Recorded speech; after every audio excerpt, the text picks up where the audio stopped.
नमस्कार। पिछले वीडियो में हमने कुछ बातों का जिक्र किया था। हमने आपको बताया था कि 75 साल की आज़ादी के बाद भी अगर हम आज अपनी उपलब्धियों का आंकलन करने लग जाएं, तो पाएंगे कि हाथ में कुछ नहीं है। और ये उन लोगों से ज़्यादा बेहतर और कौन समझ सकता है जो खेती करते हैं, मजदूरी करते हैं या इसी तरह के कुछ छोटे मोटे काम करते हैं। आज हालात ऐसे हो गए हैं, विशेषकर पिछले 20 सालों में ये हालत हो गई है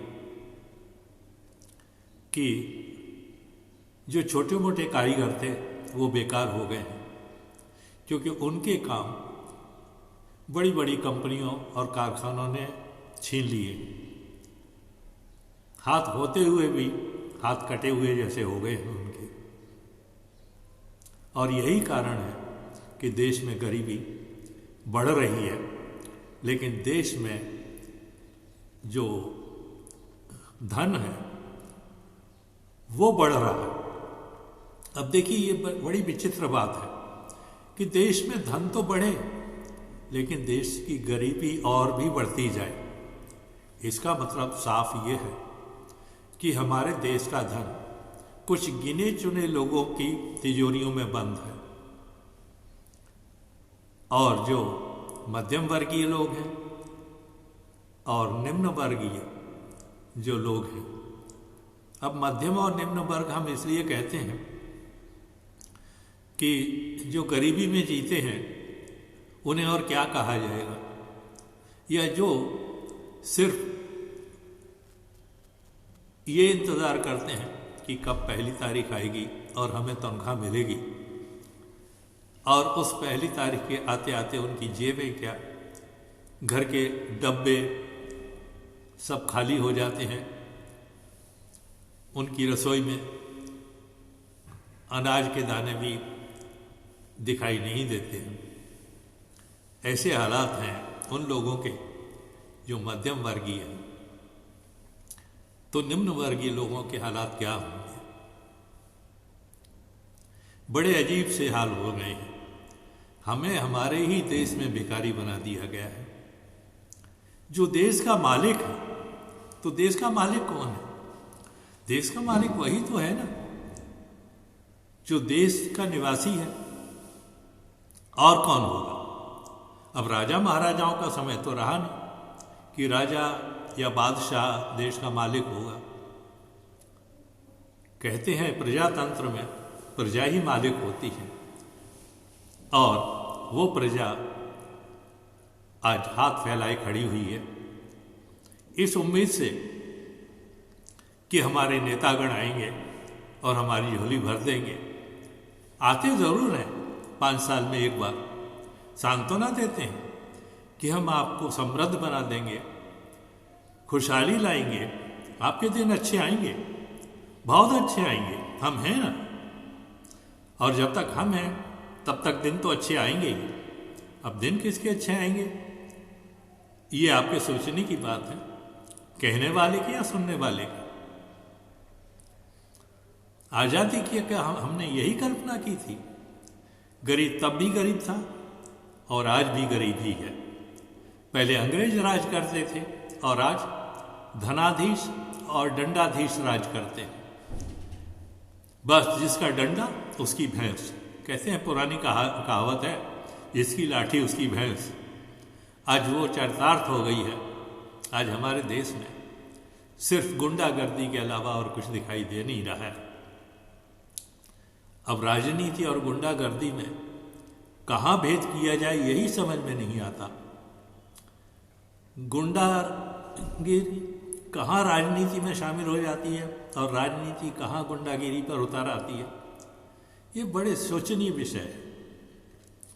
और इस बात को हमें ध्यान में रखना चाहिए कि यह हालात हमें बद से बदतर हालात में ले जाएंगे हम जो उम्मीद लगाए बैठे थे, हमारे आज़ादी के दीवानों ने जो अपनी जान निछावर की थी, ये इस उम्मीद में तो नहीं की थी कि अंग्रेज़ों के जाने के बाद हमारे हालात और भी खराब होते जाएंगे।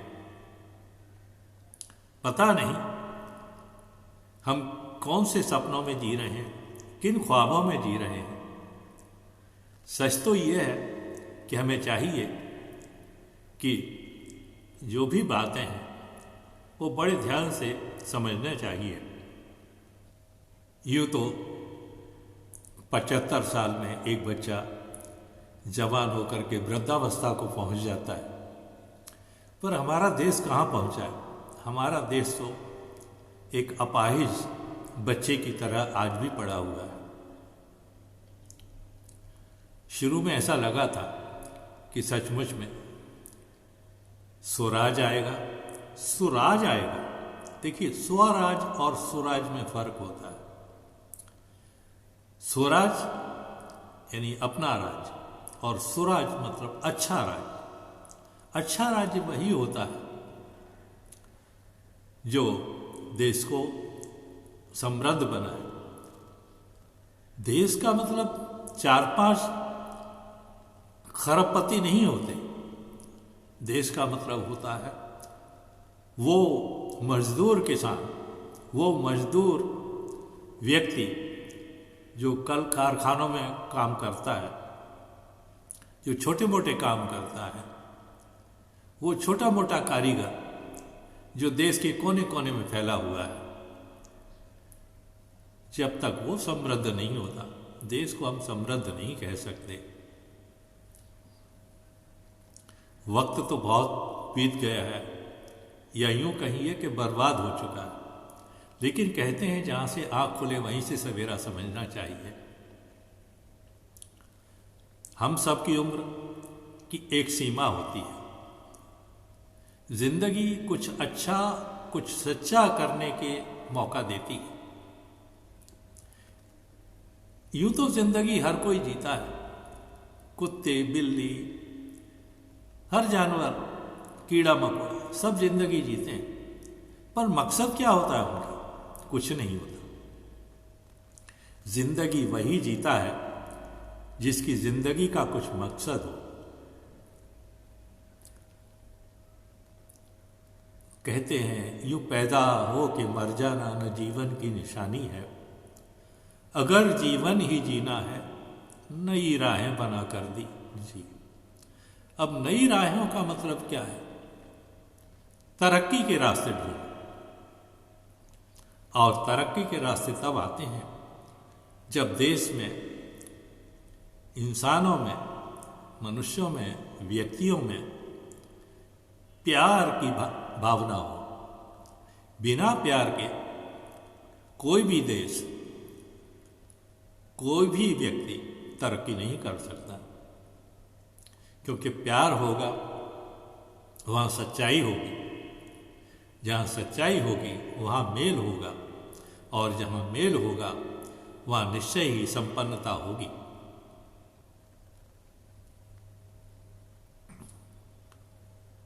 तो ये जो जिंदगी है, हमें चाहिए कि हम इसे व्यर्थ न जाने दें। हमारे अंदर शक्ति की, सामर्थ्य की कमी नहीं है। हमारा देश प्राकृतिक संपदाओं से भरा हुआ है। कोई भी देश ऐसा नहीं है जिसमें भारत जैसी प्राकृतिक संपदाएं हों। आकार में हमारा देश दूसरे देशों से छोटा हो सकता है, लेकिन संपदाओं से दूसरे देशों से काफी बड़ा है। सिर्फ अगर कमी है तो इस बात की कि हम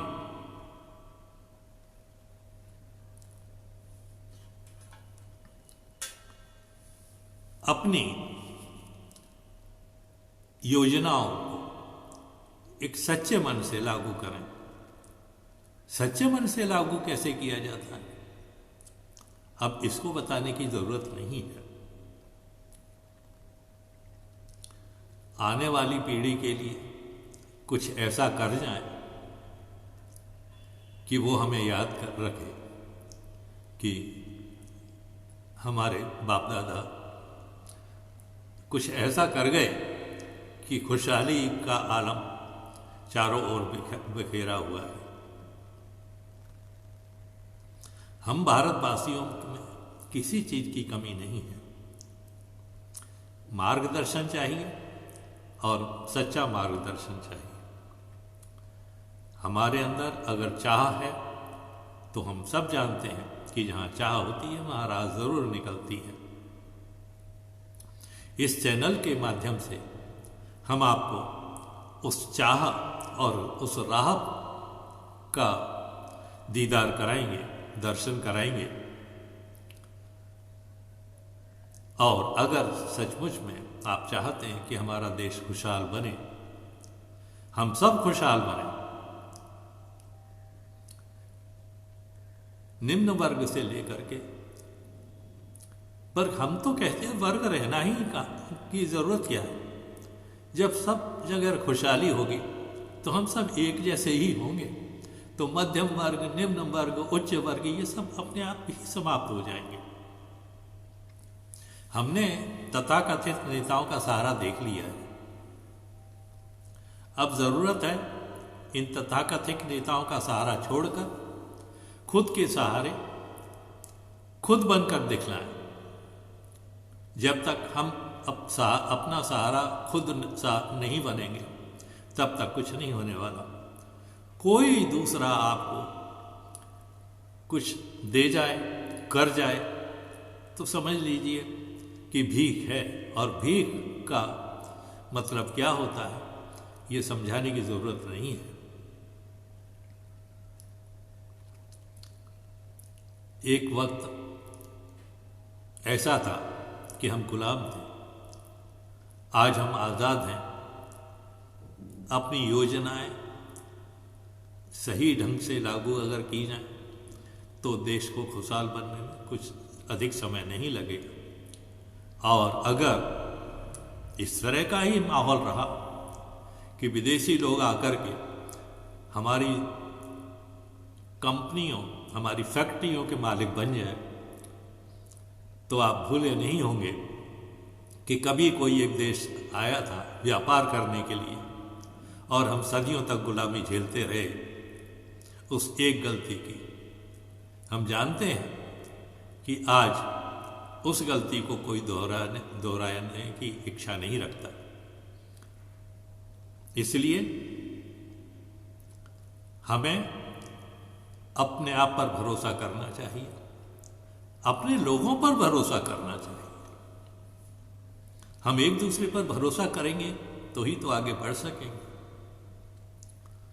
कहते हैं कि अगर एक दिया जलाओ तो वो दिया एक थोड़ी सी जगह पर तो उजाला कर सकता है, लेकिन हर हाथ में अगर दिया हो तो पूरा देश रोशन हो जाएगा। आज हम अपनी बात को यहीं समाप्त करते हैं।